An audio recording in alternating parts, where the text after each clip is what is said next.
the Kettle Moraine State Forest Southern Unit. Lincoln was alleged, his horse was stolen nearby, and he was also alleged to have lost something. And so this was local history that I became interested in the same way most people get interested in local history. And then as I proceeded through what began as a military career and then turned into a military academic career and then eventually an academic career, I needed to find things to research, to write theses and write papers and so forth. And so I got interested in the Blackhawk War again, but the nature of my inquiry sort of changed over time, and I became much more interested in this topic from a Native American perspective. And I cannot pretend to present to you a Native American perspective, let alone a Native American perspective from the 1830s or periods previously. But to the extent that I am able, I'm going to try to give you an empathetic understanding of why Native peoples became involved in European wars over roughly 400 years of North American history.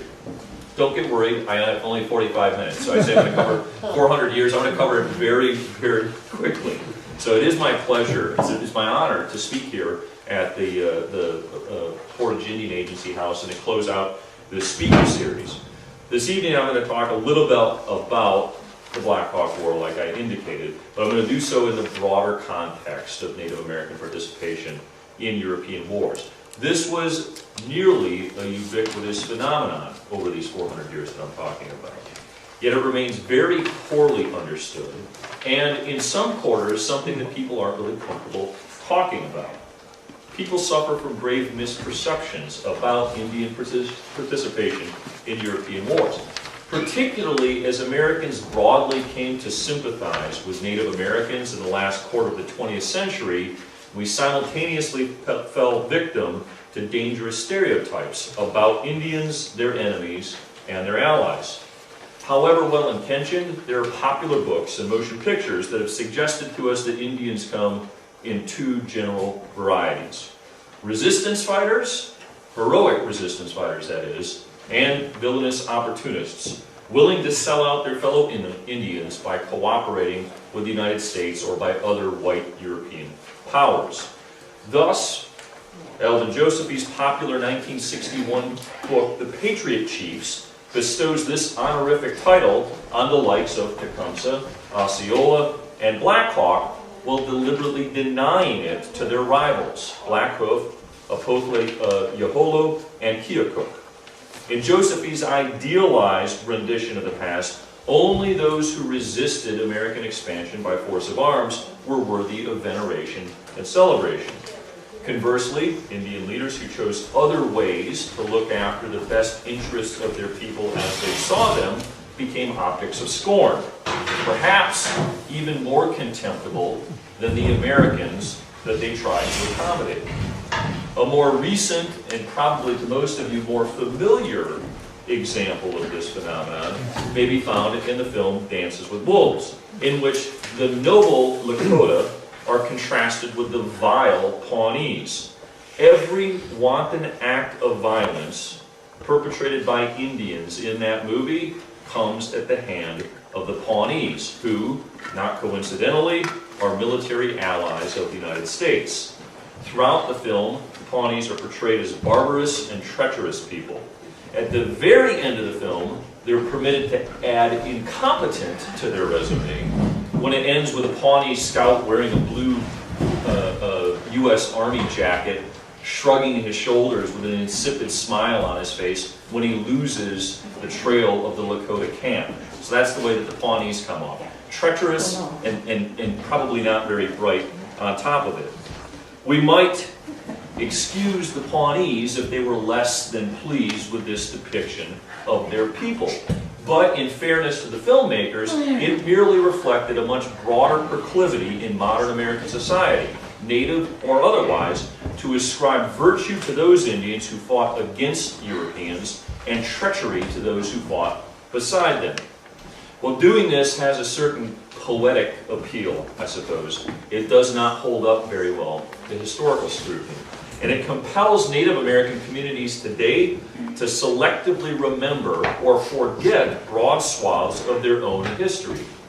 Just as many Anglo-Americans today fancy the idea that they are daughters or sons of the American Revolution, while denying the fact that Tory blood probably also courses through their veins, many Indians today would just as soon think that all of their answers were patriot chiefs who fought the good fight.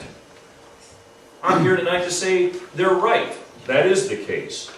But I would also point out that in 1675, in 1759, in 1832, and in 1880, the good fight was oftentimes against other Indians, and just as often with a powerful European ally by their side. And that the chiefs who helped orchestrate these alliances were no less patriotic than those celebrated by Alvin Josephie. What's more, this kind of military cooperation was far more common than Americans today realize, and in some instances care to admit. A particularly relevant case in point, particularly as we are gathered here this evening at the Portage Indian Agency House, is the Blackhawk War. Nearly all popular depictions of this conflict cast it as a red against white war, in which a heroic but doomed band of Sauk and Meskwaki Indians makes a last desperate bid to maintain some of their autonomy in the face of overbearing white expansion. How then can we explain the fact that more than 700 Indian warriors allied with the United States in this war against Blackhawk, who at his peak commanded certainly no more than 500 of his own warriors? From the perspective afforded to us by Alvin Josephie and the movie Dances with Wolves, there's only a handful of possible explanations for this phenomenon. As the Blackhawk War occurred only 2 years after the passage of the Indian Removal Act, their conduct appears in hindsight to have been at best foolhardy and at worst treacherous. Literature about the Blackhawk War has largely concluded as much, describing America's Indian allies during this conflict as mercenaries, guerrilla fighters for their white overlords, and treacherous Indians who betrayed Blackhawk when they should have been his friends. But none of these explanations does justice to the Menominee, Dakota, Ho-Chunk, or Potawatomi communities that allied with the United States. Nor do they help us to understand the almost constant pattern of Indian alliance with European powers over these 400 years of North American history. So what I would like to do with the balance of my time this evening is discuss in very broad strokes this larger phenomenon of Indian participation in European wars, working forward to the Blackhawk War and then a little bit beyond it, and then answering whatever questions you have at the end. The fundamental key to us understanding Native participation in European wars is to abandon the benefit of hindsight. As we stand in the early 21st century and gaze backward, we have a tendency to want to judge historical actors by what we now know, rather than by the light of their individual experiences and circumstances. We must also dispense with the notion that the native inhabitants of North America represented a single people who might have united together to expel their European invaders. Expecting the Iroquois or the Hurons or the Meskwakis and Dakotas to ally together against Europeans makes no more sense than expecting the 18th century British and French to ally with one another against anybody else. They're mortal enemies. And this provides a key to understanding one of the root causes of Indian participation in these wars. It is competition amongst these groups, Indian against Indian and European against European, that provides the earliest and the most enduring motivation for Indian-European alliances. The Spanish Conquistadors notwithstanding, most European adventurers who visited North America in the 16th and 17th centuries came as legal rather than military conquerors. Hoping to claim broad swaths of North America by the right of pretended discovery, their principal competition was not the Indians who already lived here, but other colonial enterprises staking their own claims to the continent.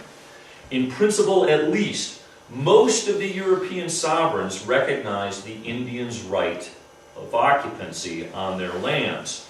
but they were willing to fight one another for the exclusive right to buy those lands out from the Indians in due course. For their part, the Indians might have scoffed at the notion that the Europeans had discovered anything, but they had various reasons for wanting to cozy up to whatever European power planted its flag nearby. For centuries before the arrival of Christopher Columbus, the Indians of North America had been a trading people, bartering corn for deer meat, wampum beads for copper, and lead for fish. Thus, when European fishermen first appeared off the coast of Nova Scotia and Newfoundland in the 15th century, the Indians living there were quick to extend the hand of commerce, offering pelts and produce in return for European manufactured goods. What looked to them at the time like an equitable deal, however, came at a tremendous hidden cost. European wares came bearing microbes, to which Native Americans had never been exposed and for which they had developed no immunity whatsoever. Thus, well before the time Europeans established an enduring presence on the continent, their diseases presaged their arrival, sweeping before them and exacting a horrific toll from the indigenous population. Well before they had ever seen a white man, most Indians had already seen and handled their desirable trade goods, but had also mourned over loved ones who were laid low by European diseases. Estimates vary wildly, but as much as 90% of North America's pre-contact indigenous population perished in these terrible years. This, however, only made the need for European allies more pressing. Smallpox and other scourges were fickle, wiping out some communities entirely while leaving others virtually unscathed, if only for the time being. Those hit the hardest found themselves at the mercy of their traditional enemies and searching for new ways to cope with their new world.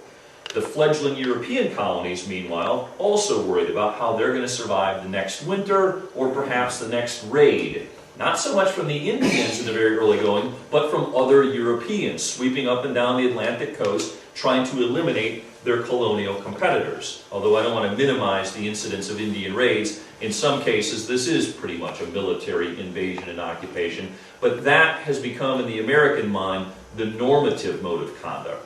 And that is not the case up and down the East Coast at the very beginning of this story.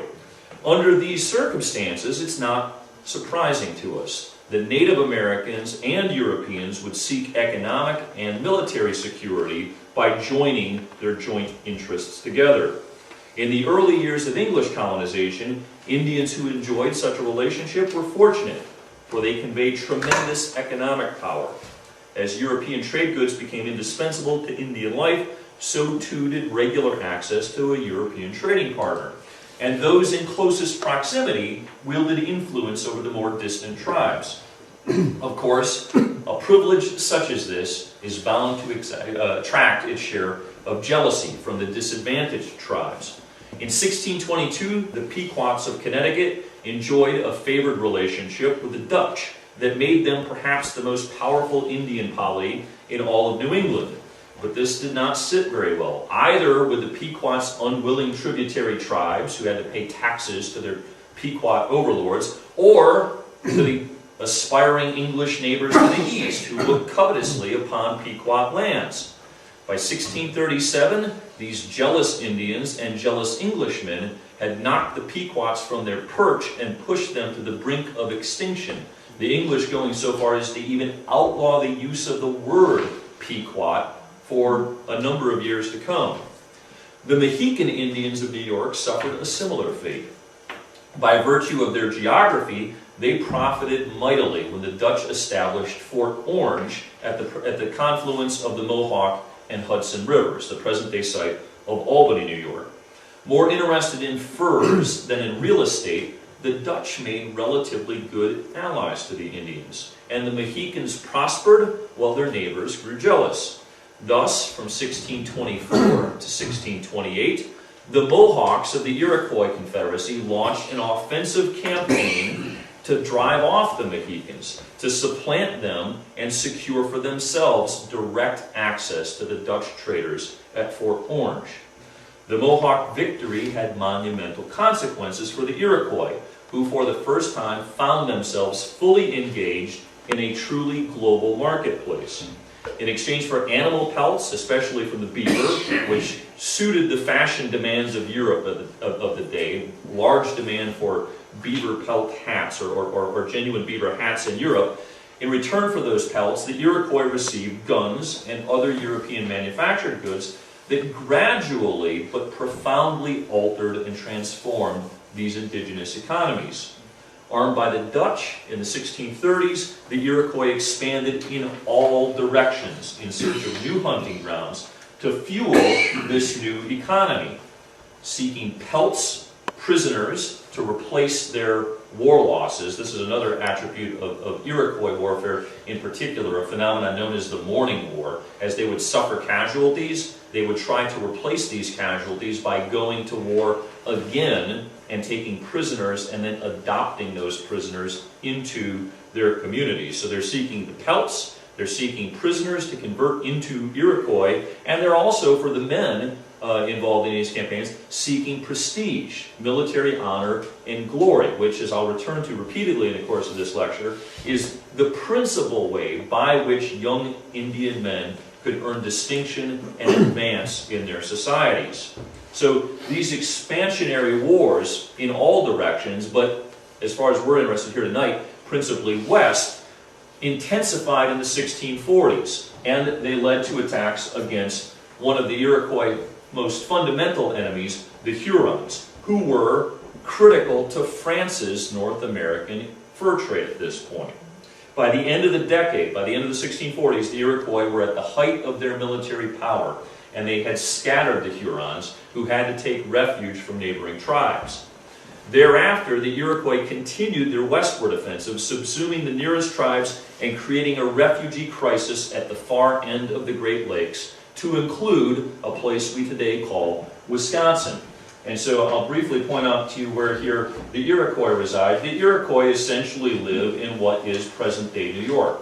At this time, there are 5 different Iroquois tribes that generally are arrayed from west to east: the Seneca, the Cayuga, the Onondaga, the Oneida, and the Mohawks. The Mohawks, by being the furthest to the east, closest to the English, actually is good for the Mohawks in the early going. I'm not going to dwell on it too much this evening, but by the time of the American Revolution, the Mohawks do not like living very close to the Europeans, because by this point, they're dealing with Americans who want land more than trade. So proximity is very important here. But these Iroquois here in New York are going to push out in all directions, and they're going to displace large elements of all of these Algonquian populations you see here and push them into Wisconsin.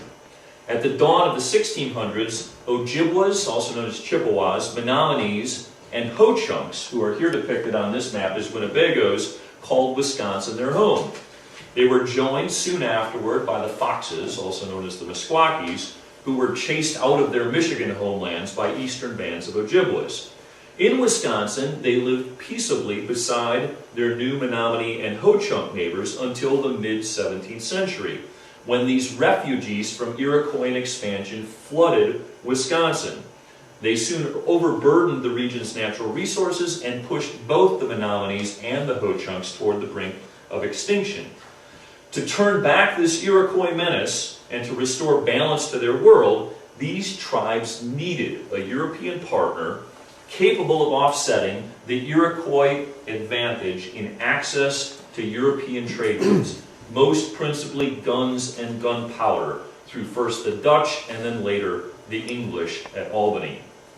New France, meanwhile, hoped to tap the lucrative fur trade of the western Great Lakes, but it desperately needed Indian allies to help offset the endemic weaknesses of this colonial enterprise that was New France. Foremost among them being the fact that it did not have its own force of reliable manpower. It was not a naturally reproducing settler colony, and on a related note, it was not self-sufficient agriculturally.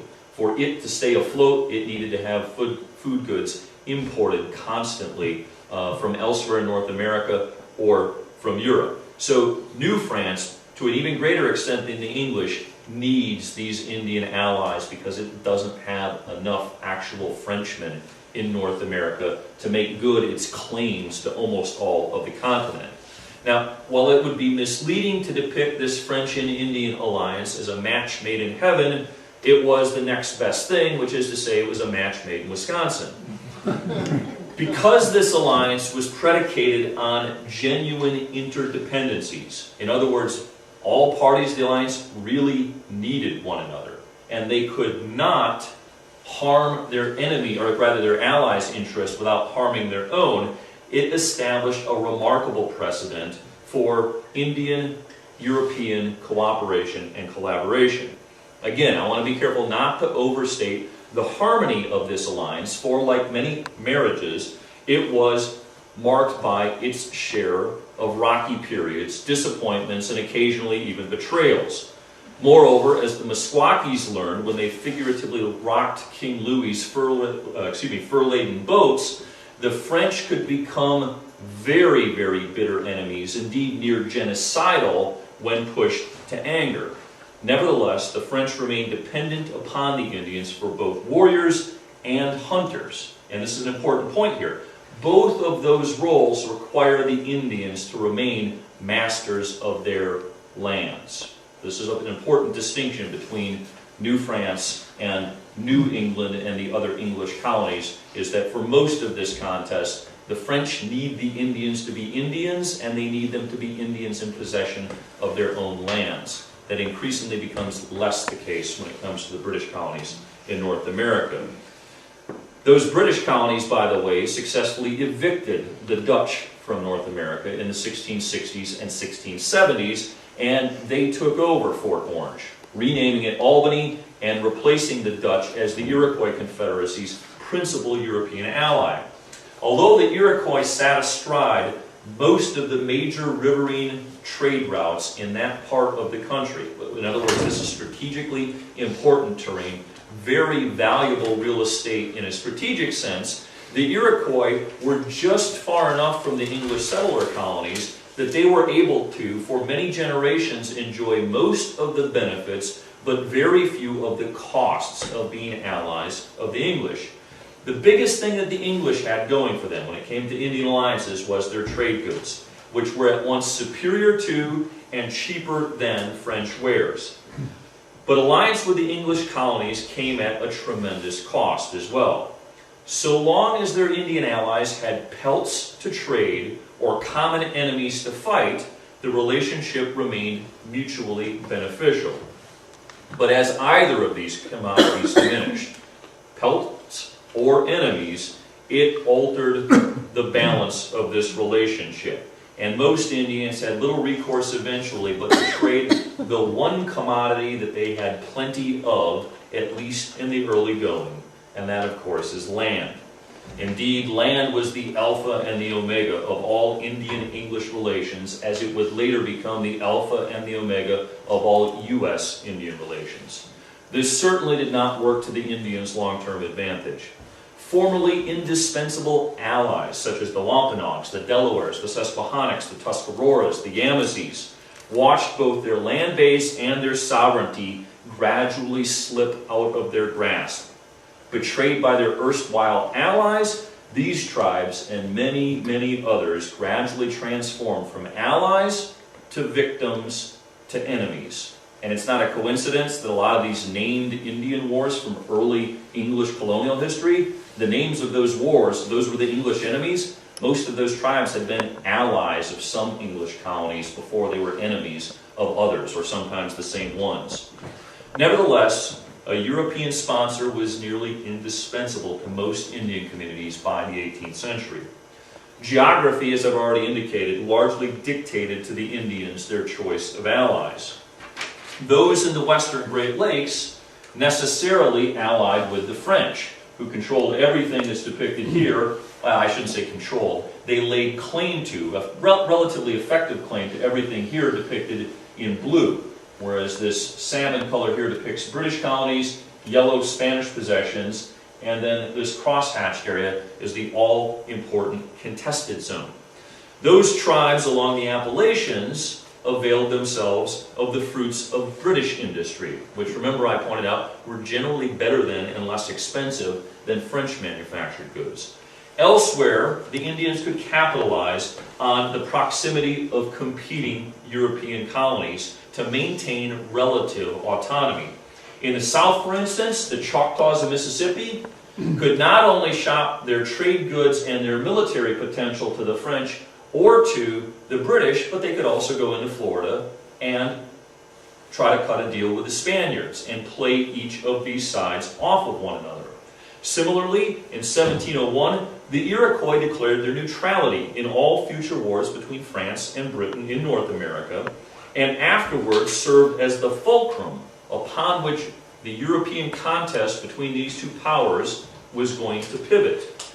Beyond the Allegheny Mountains, meanwhile, the victims of English land hunger of a previous generation took up residence beside tribes who welcomed European trade goods, but were well happy and content to leave Europeans themselves beyond the mountains and at arm's length. So long as France, Britain, and Spain contested one another for control of the continent, Native American communities were able to exploit what is called the playoff system to retain their autonomy even as they had already become economically dependent upon European powers. But this system, the playoff system, shattered in the wake of the 7 Years' War in North America, also called the French and Indian War. There were 3 previous big showdowns between France and Britain in North America, and in each of them, New France had been able to compensate for its many, many disadvantages by its remarkable Indian alliance. As I like to tell my students, this alliance was the life raft that kept New France afloat. Thus, when in the 1740s, the British started sending traders in force across the Appalachians and into this contested zone, into the Ohio country, it risked tearing a gaping hole in this life raft. For those British traders were coming with these better and cheaper trade goods and putting them within reach of France's Western Indian allies. To make a common day sort of analogy, France is the mom and pop store and Walmart is coming to town. And France cannot abide by that because this colony, even by this point, really is no longer profitable. This is more a contest of imperial ambition.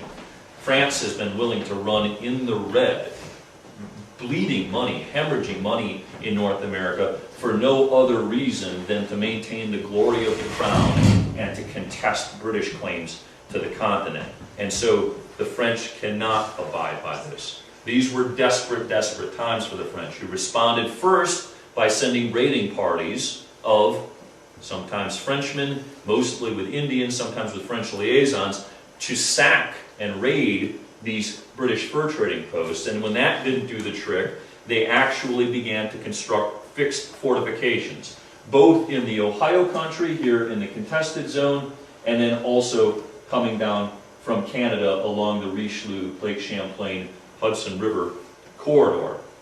Under the circumstances, these were probably strategically prudent moves by the French. Like I said, they really were strategically disadvantaged, and they had to do something. Unfortunately, by building these fixed fortifications in land claimed by the British, they were inviting the kind of conventional war that the French and their Indian allies were ill-equipped to win in North America. And so France and their Indian allies went on to lose the French and Indian War, the 7 Years' War in North America. At the Treaty of Paris in 1763, the French relinquished their North American claims, but the war's biggest losers, by far, were the continent's native inhabitants, who lost either a very valuable ally or, at a minimum, the ability to play one European power off of another and thus maintain some autonomy even while sliding into economic dependence. Fortunately for the Indians, the playoff system caught a second wind when the American colonists began to resent British rule.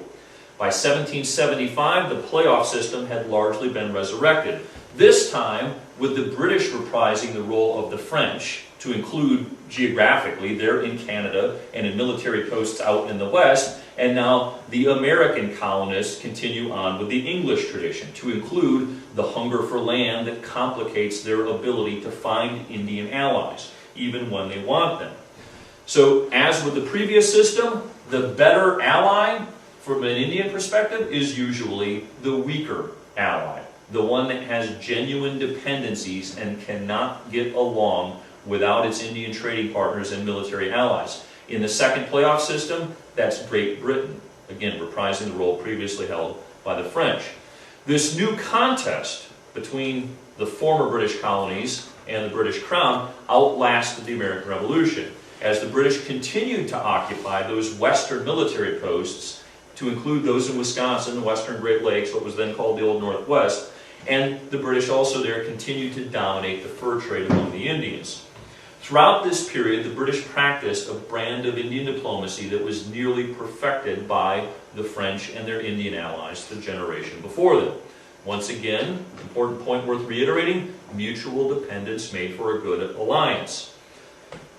However, the British were not always very good allies to the Indians. The Indians started to get a whiff of this at the Battle of Fallen Timbers in 1794, when the Indians contested the American intrusion into the Ohio country, lost a tactical battle, ran back to their British allies to seek shelter in the fort, and had the British commandant there shutter the gate and make the Indians endure a second tactical defeat outside the gates. Not a very good ally. That was going to come to that was going to be realized even more fully by the end of the War of 1812. This is when the playoff system truly dies, or at least the second version of it, because at the end of that conflict and negotiations at the Treaty of Ghent, negotiations for the Treaty of Ghent, the British ultimately and conclusively abandoned their Indian allies. It's not to say that they didn't make an effort. Actually, this was one of the things that was on the table that they were bartering for. The British initially made all kinds of demands that they frankly put there in good faith to look after their allies, to whom they'd made promises.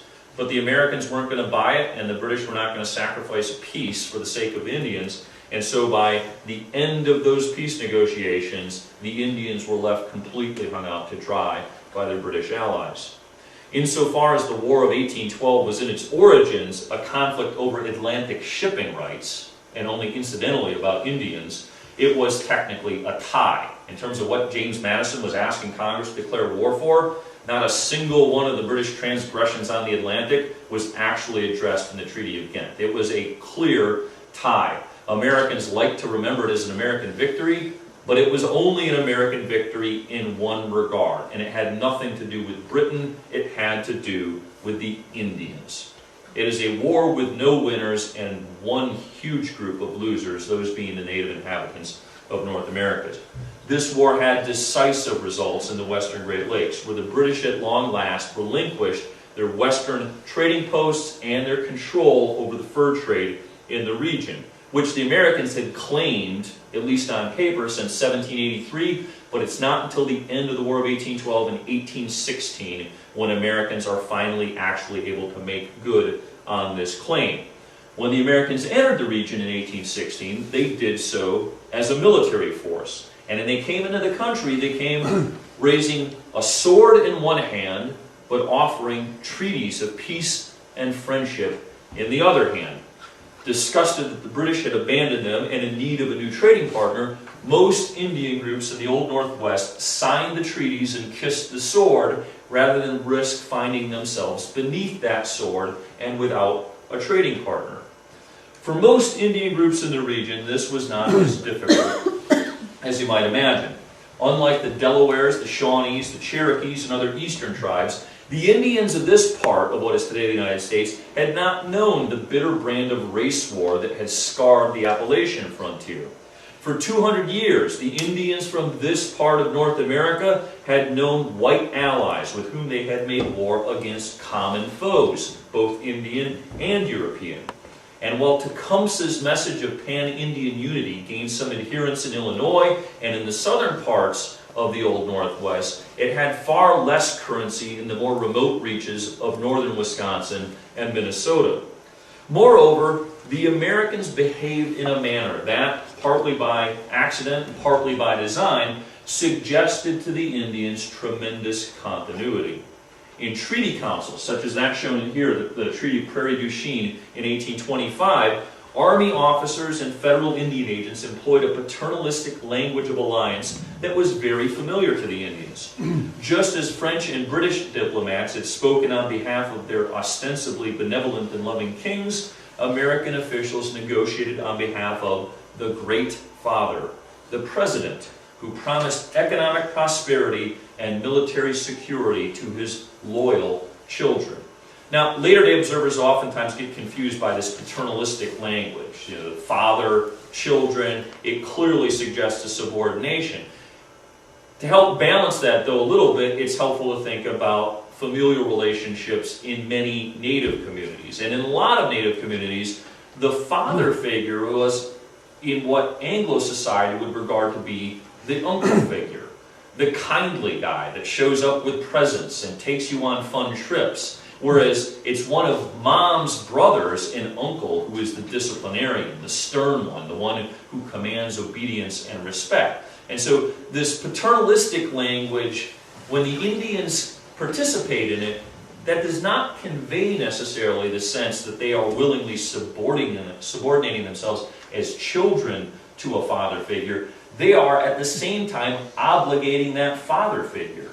Well, if you're going to be the father, that means you owe me, you've got a lot of goods. You're wealthy, I'm poor, you're the father. That means that if everything you say is true, you need to open the coffers and start filling my pockets. And the moment you stop doing that, you're not really a father anymore, are you?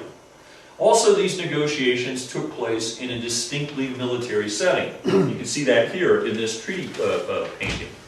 This was intended at first to cow the Indians into submission. Coming in after the War of 1812, a region full of hostile Indians, we're going to walk in with blue coats and cannon and stuff, and we're going to show them who the boss of this region is.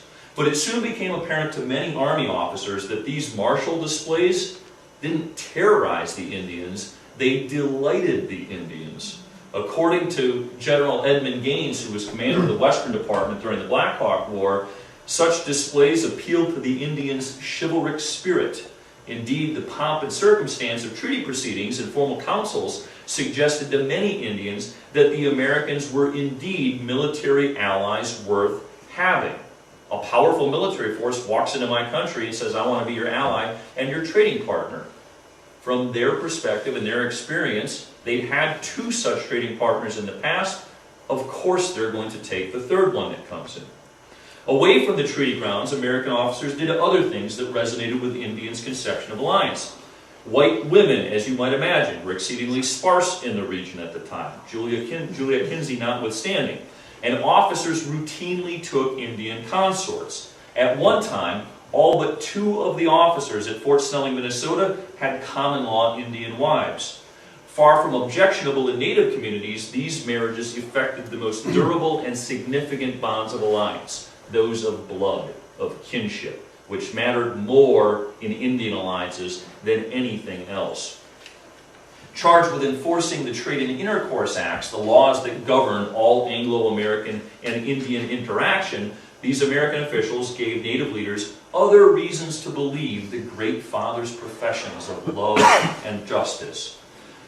Generally thinking that the Indians were, in the words of one officer, more sinned against than sinning, the Army ruthlessly enforced the provisions of this law, which aimed to keep white squatters and whiskey peddlers off of Indian lands in the name of security. Consensus view in Washington at the end of every major war is it's cheaper to keep the Indians happy and treat them fairly than it is to fight in an Indian war. The problem is that consensus gets a little bit weaker with the passage of time, which is why there's sort of a generational aspect to these Indian wars. Every time they learn the errors of their ways, but then there's a new administration, a new bunch of congressmen, a new generation of Army officers, and they learn these lessons over and over again. But in the wake of the War of 1812, that's the lesson. It's cheaper to maintain the peace by dealing with the Indians fairly and keeping offensive whites well away from them. Indeed, these frontier whites frequently complained that the Army was prejudiced against them. Some people will say, what is wrong with our Indian Department? This is ridiculous that we have agents of the federal government taking the Indian sides 7 times out of 10 at our expense. And a lot of these frontier whites hauled army officers off to civil court repeatedly and subjected them to trial for faithfully enforcing the provisions of the Trade in Intercourse Act. The people who were actually hearing the trial were, of course, partisan, not on behalf of the army officers, but rather on behalf of local interests, and Congress was continually memorialized to help pay the legal expenses of these officers who were being hauled into court for enforcing federal law. Meanwhile, many federal officials were sensitive to Indian notions of justice. In Green Bay, a drunken soldier once grabbed the notable Menominee chief, stabbed the notable Menominee chief Pogana in the thigh with a bayonet. Pogana grabbed this soldier by the neck, threw him to the ground, cursed him for a dog, said he would kill him if he wasn't a U.S. soldier. The commander of Fort Howard in Green Bay afterward had no problem whatsoever with what Pogana had done, but he had that soldier marched out into the public square and had a bunch of Indians assembled to watch him get flogged for his actions, as a clear indication to the Indians that these professions of justice were going to be upheld. Indeed, in the first decade of American occupation from 1816 forward, little suggested to the Indians of this region that the Great Father reserved any kind of special treatment for his white children. Those white children in the region concluded just the opposite, that the Great Father was reserving special treatment for his red ones. But if the Americans were talking the talk of alliance, their walk was at this point a little bit ungainly. Whereas the French and the British had depended upon the Indians of the Western Great Lakes to provide both animal pelts and warriors, the Americans were only marginally interested in the former and not in the least interested in the latter. Instead, the Americans urged the Indians to abandon the hunt in favor of agriculture. Now, the idea here was that agriculture required less land than hunting. And if the government could induce these hunters to go to small plot farming, well, that's going to clear up all kinds of surplus lands for development and settlement. The problem in this region and in many others was that in the gender spheres of these societies, farming was quintessentially women's work. And the civilization program was basically telling men to surrender part of what made them men, and in its place, pick up something that was part of what made women women. Worse yet, although American military officers venerated the established Indian warriors in council meetings, who got the most respect from the Indian side? Well, of course, it's the most established warriors, the most accomplished war leaders. Those are the people that get respect. But the Americans simultaneously forbid any kind of intertribal conflict whatsoever, instead insisting that the Indians submit to the Great Father to adjudicate all intertribal disputes, and in essence, closing the door to many young men any prospect of social advancement or distinguishing themselves. In essence, this civilization program, which was the official government policy at the time, required that Indian men abandon the very pursuits that made them men. It didn't really matter, however, as American prohibitions against intertribal warfare proved grossly ineffective. Intertribal antagonisms in the region ran deep in the first place, and they only intensified over the 1820s as overhunting led to renewed hostility. The real clash area here for overhunting, the fissure line between Ojibwas and Dakotas, that's one persistent conflict in the region, an Ojibwa against Dakota war, and the other fissure line down here between the Saukes and Meskwakis and the Dakotas. That fissure line does not look like it's between those tribes, but that is contested hunting area between the Dakotas on one hand and the Saukes and Meskwakis on the other hand. The Saukes and Meskwakis, as I pointed out, were immigrants to the region. Meskwakis driven in by the Ojibwas, the Saukes driven in partly by the Iroquois. By the time of the Blackhawk War, they had already worn out their welcome with the indigenous tribes of Wisconsin and had taken up residence down along the banks of the Mississippi between present-day Iowa and present-day Illinois.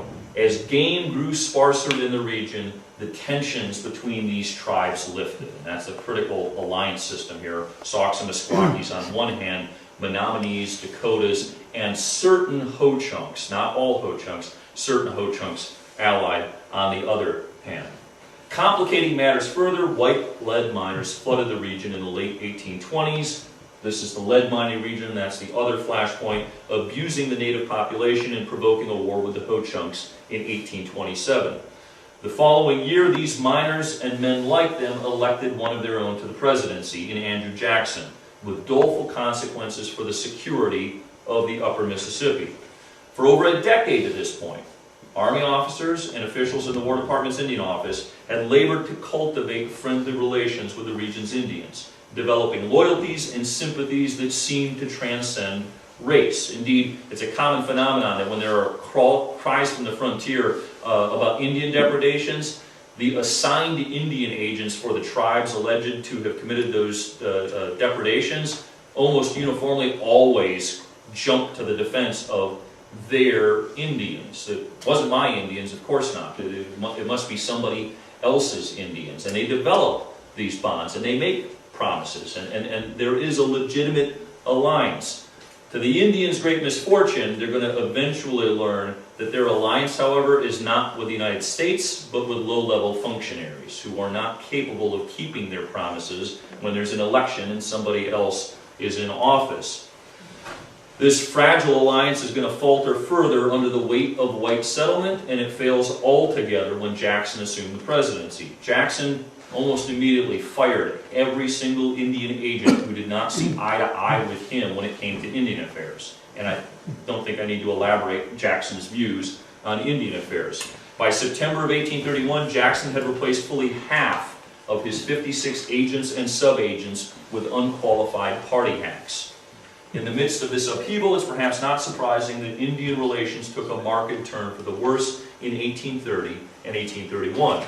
U.S. efforts to broker an enduring peace in the region between the Sacs and Meskwakis and their various enemies resulted in tragedy on May 5, 1830, when 50 Dakotas and Menominees killed 16 Meskwaki diplomats beckoned to Prairie du Chien by U.S. officials. The Dakotas and the Menominees, of course, believed they had just evened the score. Remember, this is a generational war. To them, the balance book was now even. But the Meskwakis, not surprisingly, begged to differ, and they exacted their own revenge the following summer, killing 25 Menominees, also outside of Prairie du Chien. Initially, the Menominees turned to who? Their American allies for assistance, but none was forthcoming. Instead, American officials insisted that the Menominees let those maddeningly slow cogs of Anglo-American justice turn. When fall came and went without any satisfaction, the Menominees and their Dakota and Ho-Chunk allies spent the winter plotting a retaliatory spring campaign.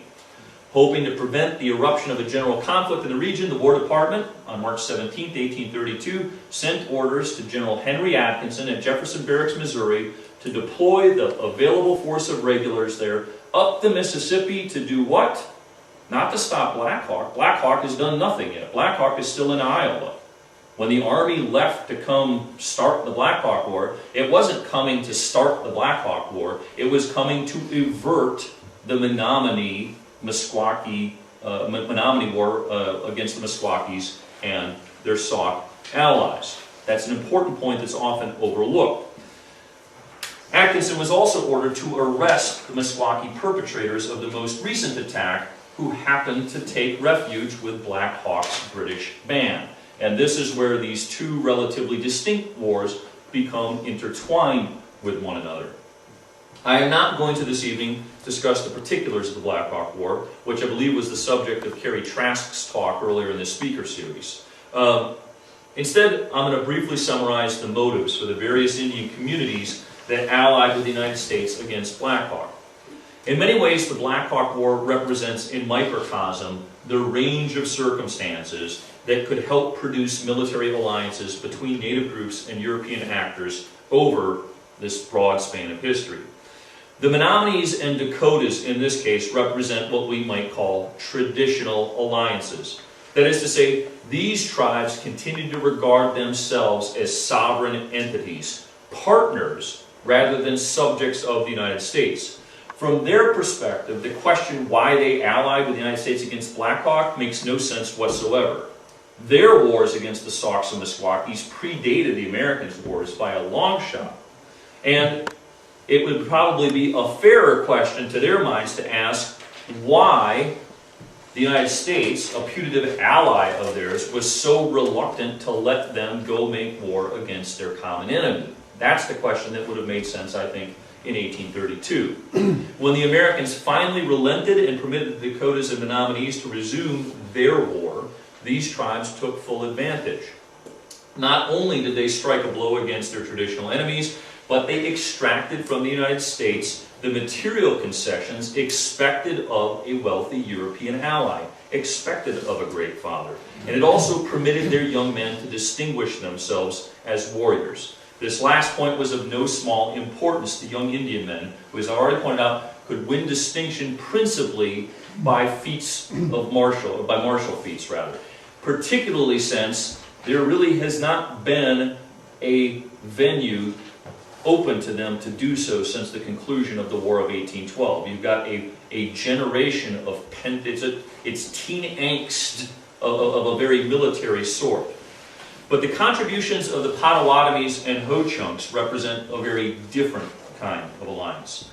Their young men similarly wanted to get in on this war to prove themselves. The biggest difference, they wanted to get in on this war on the side of Blackhawk and to fight against the Americans.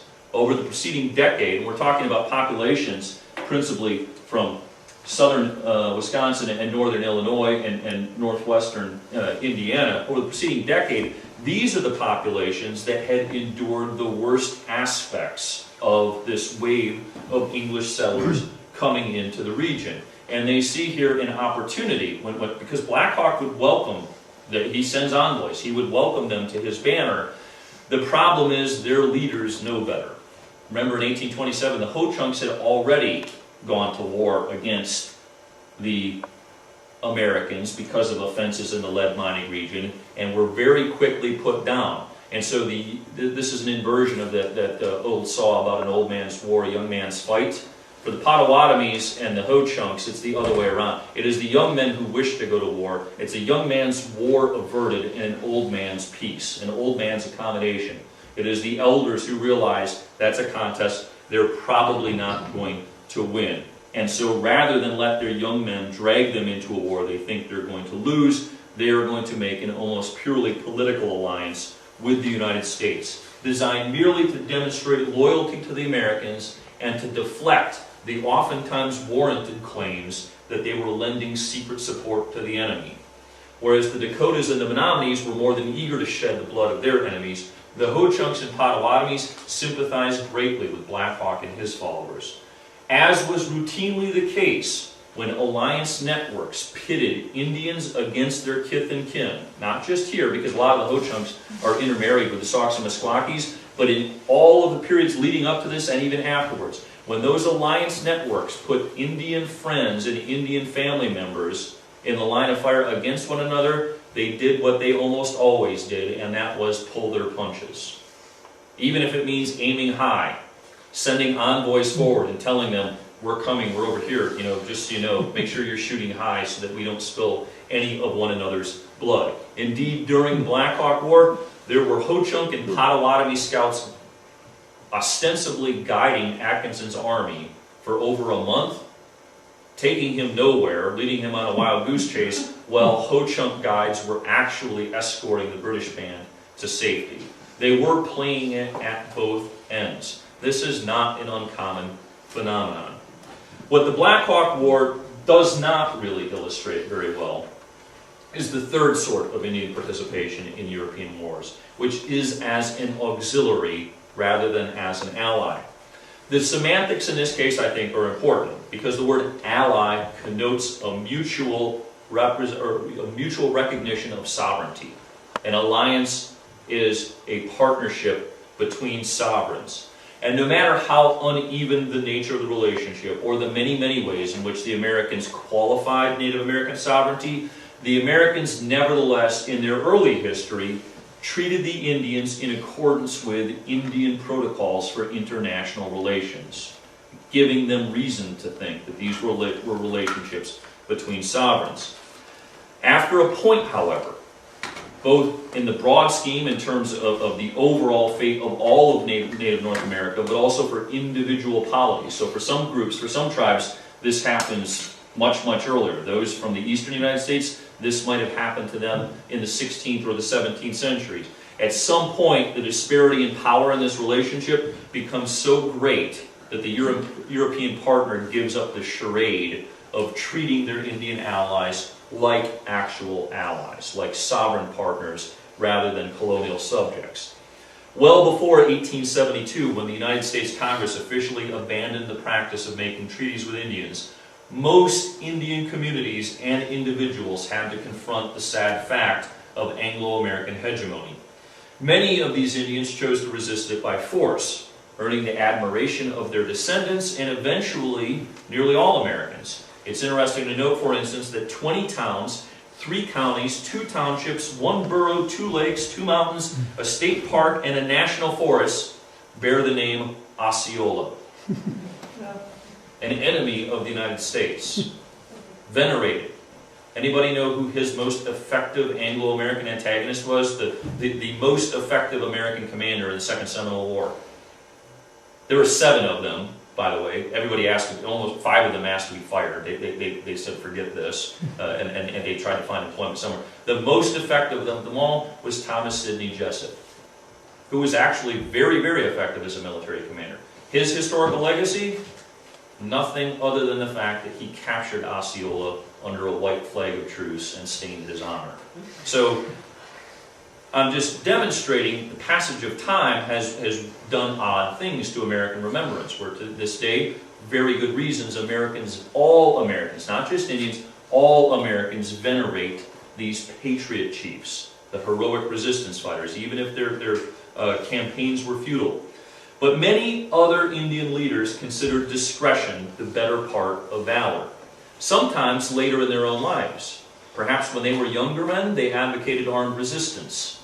And as they got older, they advocated accommodation, or they advocated some mixed strategy of accommodation and passive resistance. They did so not because they were cowards, not because they were treacherous, but because to them that was the best way to safeguard the interests of their people and future generations. Unfortunately, the patriot chief narrative has been unkind to such men and women, even if subsequent events, I think, oftentimes vindicate the courses of action that they pursued. Eventually, nearly all American Indians resigned themselves to life on the reservation, where they did what they could to preserve their culture under conditions of wrenching social change. In the gendered spheres of most Indian communities, women had the easier go of it. Keepers of the hearth and horticulturalists, rearers of children to begin with, they could carry on the reservation much as they had for generations before. For Indian men, however, the change was more dramatic, more wrenching.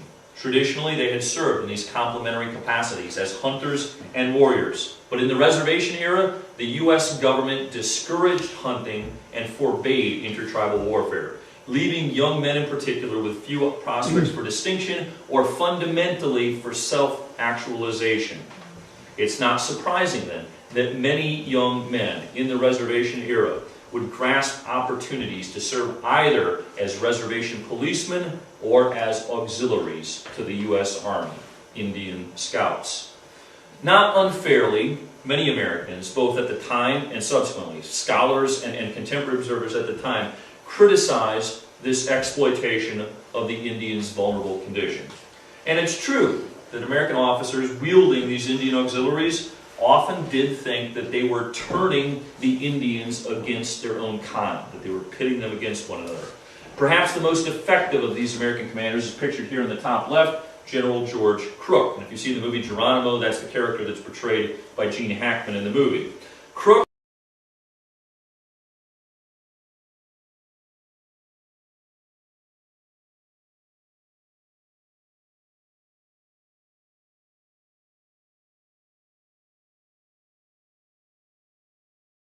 General George Crook. And if you see the movie Geronimo, that's the character that's portrayed by Gene Hackman in the movie. Crook, honestly, sincerely, had a genuine humanitarian concern for the Indians. Indeed, if you've seen the PBS series, We Shall Remain, the American Experience, or you can watch the whole thing online, I highly recommend it to you. It's a native produced and directed and assembled series that looks at a bunch of different chapters of Native American history. The chapter on Geronimo, present-day Apaches are very ambivalent about Geronimo, whether he was a good guy or a bad guy. Most of the testimony in that episode, most of them thought Crook was a pretty good guy. Crook is actually a very good, from a pragmatic point of view, a very effective wielder of Indian auxiliaries. And he said, nothing polishes a diamond more effectively than its own dust. So he's the good guy, all things considered, and he does see this as pitting Indians against their own kind. So that's a fair criticism. It's less fair to assume, however, that the Indians were merely dupes, being exploited and manipulated by their colonizers. In many instances, they fought not against fellow Indians, but against their mortal enemies.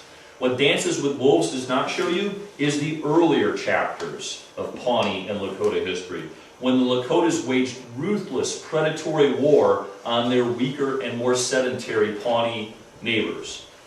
These scouts depicted in Dances with Wolves then aren't merely seeking gainful employment. They're not merely fulfilling their mere gender roles. They are revisiting upon the Lakotas favors dealt to them in the past, serving their interests as best they can. In other instances, the Army truly did pit Indians against their own kind, by which I mean not Indians in general, because a pan-Indian identity is slow to take form and to have general applicability. But I'm talking about being pitted against their own tribe or clan, as when George Crook employed the Apaches in his campaign against Geronimo.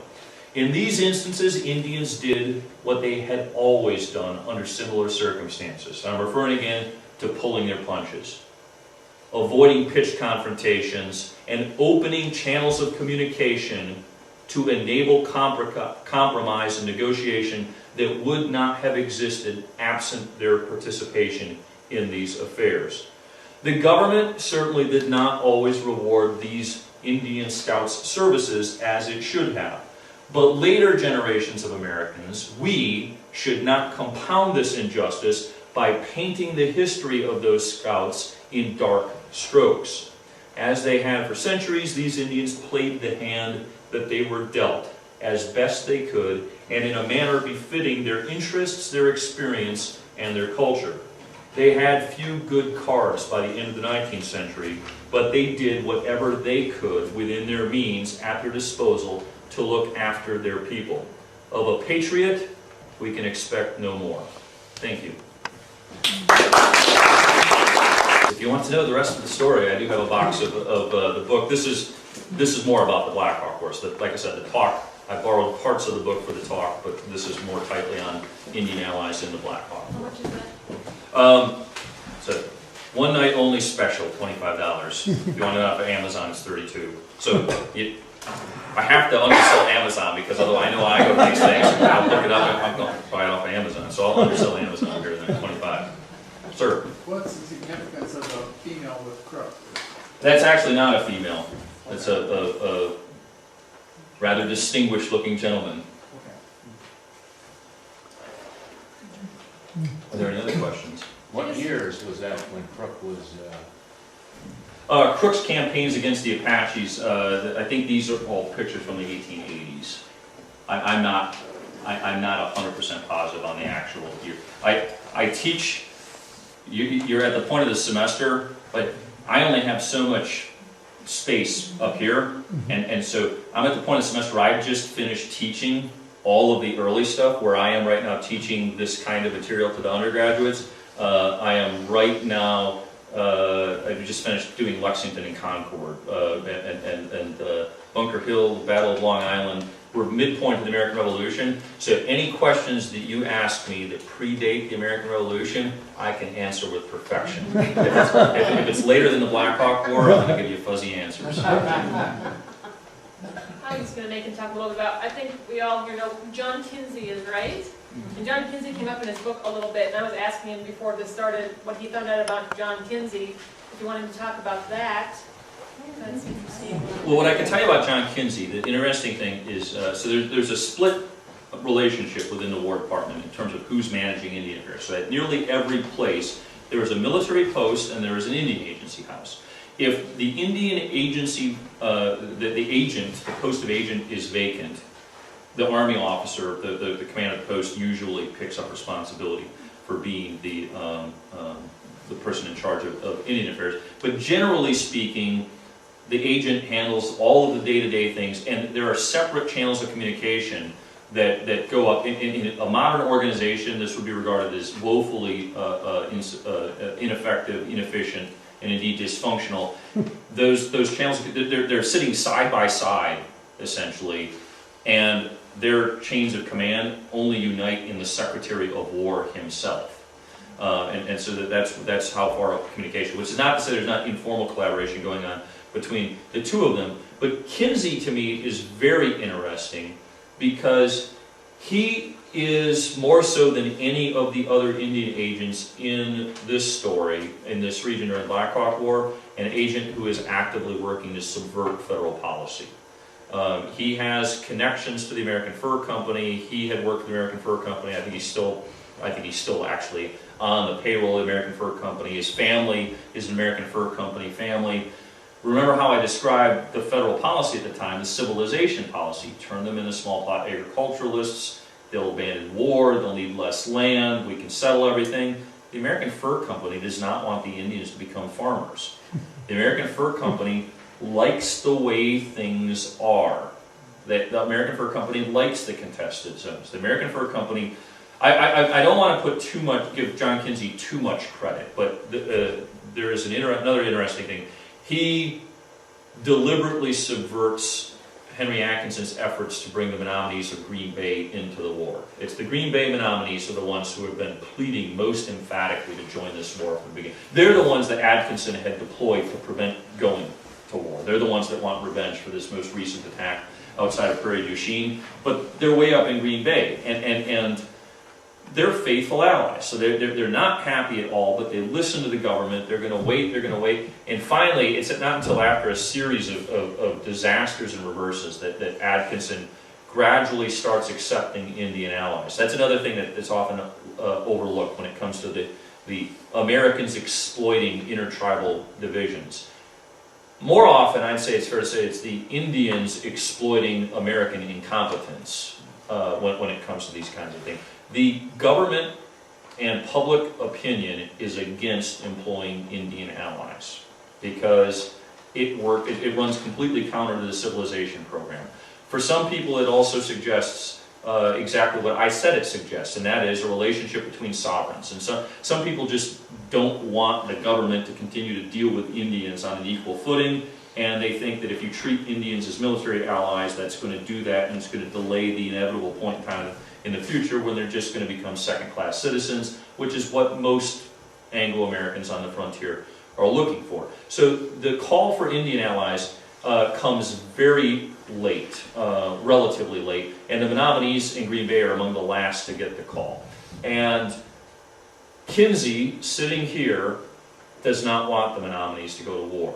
And I haven't been able to figure out exactly why, but I suspect it is because the American Fur Company is savvy enough to see what's going to happen if this war ends the way it actually does end, which is to say the Sacs and the Squawkies are going to be vanquished, stability is going to return to the region, there is going to be a massive influx of settlers into Wisconsin, and Wisconsin is no longer going to be profitable. Not that it's really profitable by the time of the Blackhawk War anyways, but this is all sort of an inexorable process. The longer they can uphold that kind of buffer frontier, the better it suits the interests of the American Fur Company. So Kinsey's not only the Indian agent here, he's also the postmaster.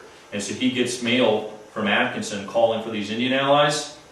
He sits on it because he does not want Menominee allies to enter the war. And then when the Menominees come down, all of the Ho-Chunks, because this area turns into essentially a Ho-Chunk refugee camp during the Blackhawk War. Interestingly, the Ho-Chunks traditionally regarded to be the most hierarchical of all of the tribes in the region. The Ho-Chunks actually they still recognized a paramount chief. None of the other tribes recognized a paramount chief, but they nominally recognized a paramount chief. What had happened, though, as the Sacs and Meskwakis got kicked out of the region, the Ho-Chunks expanded to fill all of the terrain they left, and as they became more diffuse, political power sort of went with them. And so all politics became local, which is the way it is in most Indian societies. It became increasingly so for the Ho-Chunks, and so it's very difficult to generalize Ho-Chunk alignment during the Blackhawk War. Some of the Ho-Chunks were fully in the Dakota and Menominee camp and went to war against the Sacs and Meskwakis, spilled Sauk and Meskwaki blood, suffered retaliatory attacks from the Sacs and Meskwakis afterward because of it. So there were Ho-Chunk allies in the United States. There were other pretend Ho-Chunk allies that I spoke of. There were Ho-Chunks who covertly allied with Blackhawk, and then most Ho-Chunks just tried to keep their distance. And those that wanted to keep their distance came up here. And the Ho-Chunk population around Fort Winnebago swelled during the Blackhawk War amongst those who wanted to maintain their neutrality. And I'm pretty certain that Kinsey was instigating. That Kinsey was making this a space friendly for Indians of those sympathies. And when the Menominees finally did come down from Green Bay and they passed through here, the Ho-Chunks were talking smack to them the whole way through, telling them they were going to get their clocks cleaned, you guys better turn around, and really discouraging the Menominees from entering the fray. And I don't think Kinsey had no role in that, because his attitude seems to align pretty closely to the Winnebagos that were here at the time. And of course, Kinsey was well liked by the Ho-Chunks. And Juliet Kinsey in Wabun refers to the Ho-Chunks of this agency as our own people, which again, kind of I think reinforces the point I made earlier about their developing loyalties between these relationships, if only at this functionary level. Not all agents are so good. Joseph Montfort Street at Prairie du Chien, a bombastic pain in the butt. Indians can't stand him. Not surprisingly, he keeps his job. He's there before Jackson becomes the president, and he keeps his job because he is a steadfast advocate of the civilization program, and he does everything he can to implement it. Any other questions? Yes, ma'am. Yeah, tell me about the pictures. What tribes are those? I'm gonna have to put up older pictures. These are all Apaches. These are all Crook's Apache Scouts. And so the Apache Scouts are some of the more famous instances because, for several reasons. There's only one recorded instance of U.S. Army Indian Scouts. And when I say scouts, I'm talking about auxiliaries. And so I try to draw a spectrum here with three different kind of types. There's the traditional alliance, which is a relationship between sovereigns. Blackhawk War is one of the last times you see something that really kind of looks like that, because Indian power is fading fast enough that afterward you're going to see something that is more along the line of the Ho-Chunk and Potawatomi alliance, which is not so much a relationship between sovereigns, but neither are those Indian groups admitting that they are subjects. They're trying to stay in the good graces of what they regard then as a paramount chiefdom. Essentially, they are admitting they are tributaries of that power. The third and final phase is the point where nobody can maintain the fiction anymore, and they have to accommodate the world that they actually live in, and they are willing to actually be auxiliaries or scouts where they fight under the command of white officers. The Apaches were among the most effective, but they also had the one single black eye, the only time in which those scouts or auxiliaries fired upon U.S. troops. Those were Apaches that did it. And I don't remember the year, and I don't remember the exact place, but I think that it was in New Mexico, if I'm not mistaken. And of course, this led to huge outrage. I mean, you see in the news today what happens when Afghani security forces being trained by the U.S. turn and fire on their trainers. That's happened relatively frequently in Afghanistan, more often than the government cares to admit. Only once did that ever happen there. Sir. Would you say the most rapid change in Wisconsin was after the Blackhawk War that basically pretty much ended the Indian Wars, and I think that allowed a lot more settlement and thus ended pretty much the fur trade also? It did. I say that we tend to compartmentalize everything by the American Revolution and the U.S. Constitution. Everything that's before the Revolution we call the Colonial era. As it pertains to Wisconsin history, the Colonial era ends with the Blackhawk War. This is a colonial. When Secretary of War Lewis, I'm sorry, he was Secretary of War during the Blackhawk War, but the vignette that I'm going to share with you, he's the governor of Michigan Territory at this time. When he is out here traveling, doing treaties with the Indians, he's in a birch bark canoe with French voyageurs paddling and singing songs in French. That's how the governor of Michigan Territory is getting from point A to point B. This is a colonial space until the conclusion of the Blackhawk War. The Blackhawk War removes the last stops that are holding up that world. Blackhawk, incidentally, is still hoping to capitalize on the playoff system. He's got the forlorn hope that he can still induce the British to resurrect that old alliance. And so he's got envoys heading off to Canada. And I say he's got envoys. Technically, the envoy outranks him. He's a legitimate civil chief, whereas Blackhawk is merely an established war leader.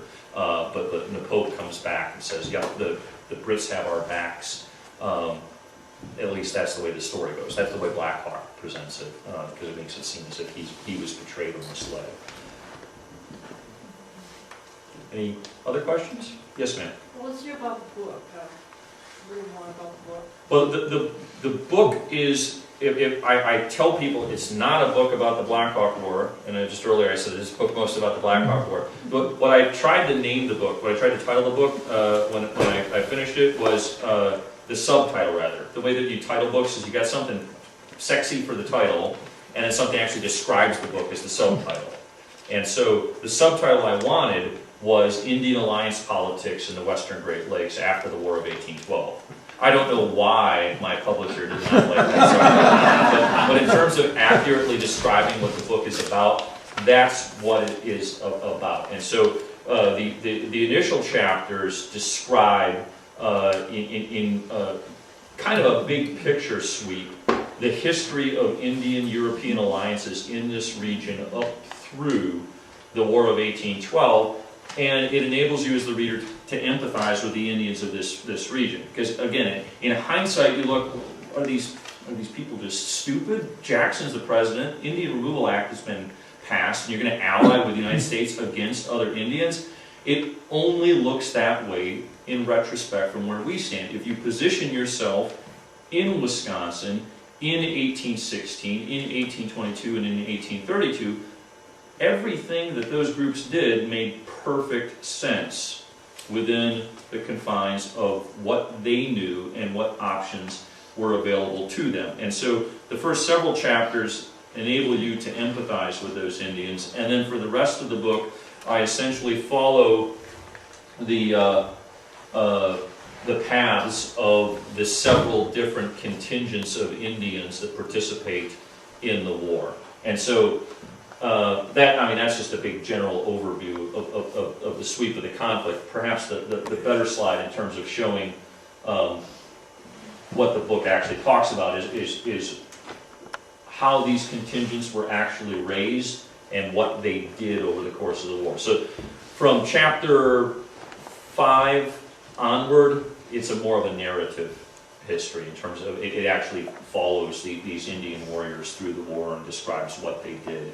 And at the end, the legacy. Because the sad fact is, all of these groups did what made sense under the circumstances, but ultimately they helped stabilize the region and enable those stops to be pulled and open up the state to white settlement. And so the Ho-Chunks were removed from Wisconsin soon thereafter.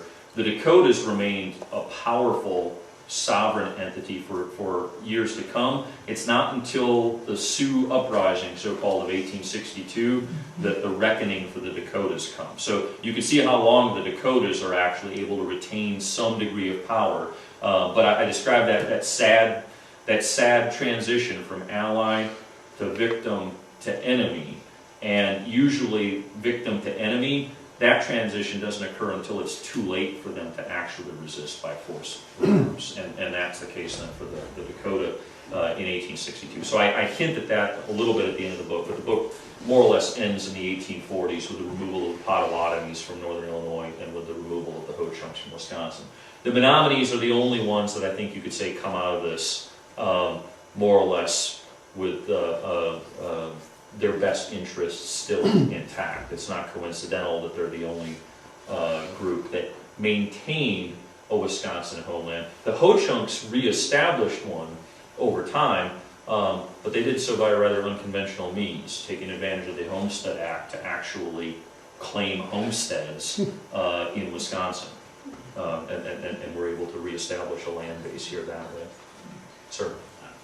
I guess ironically, what I find, Hugh Henry, that so many of the Native Americans were escaping from the Iroquois, and what happened with many of the reservations here in Wisconsin are Well, it's an Oneida and in other groups. Of the different Iroquois tribes, I described the Mohawks as being those most steadfastly against the Americans. Their next door neighbors, the Oneidas, were America's most dependable Indian allies during the American Revolution, and that's a much longer story. But those Oneidas that were transplanted here in 1822, I think, actually had been allies of the United States since the founding of the Republic. And there are Indian groups that have always been nothing but allies of the United States, that have never went through that transition. Essentially, they chose that path of accommodation early and made the best of it. And that's why I say, in hindsight, a lot of times I think you could say that the course of some of those leaders who chose discretion over valor, that subsequent events vindicated their courses of action. In some cases, it did serve their people's interests better. Not to diminish the justice of the cause of the traditional patriot chiefs. I'm going to cut people off now, sorry. Thank you. I'll be here to answer some questions afterwards if you'd like to approach him individually. So I guess thank you for joining us this year. If you've been here before, you know the donation box is where? Buy the food. Yeah. So if you want to hit that around, that'd be great. Hope you'll join us next year for a lecture series. We do have one more public event. It's a Christmas party in December. We have a Kitty Christmas, December 7th, which is free to the public. And we have sort of a mixer silent auction fundraiser, Christmas at the Kinseys, here the next night on the 8th. If you're interested in those celebrations, stop by front desk. Bobby can maybe give you our events calendar, and it has the dates on there. And if you want to get on our mailing list once again, we have a sign-up sheet. So enjoy the rest of your year, and thank you for coming.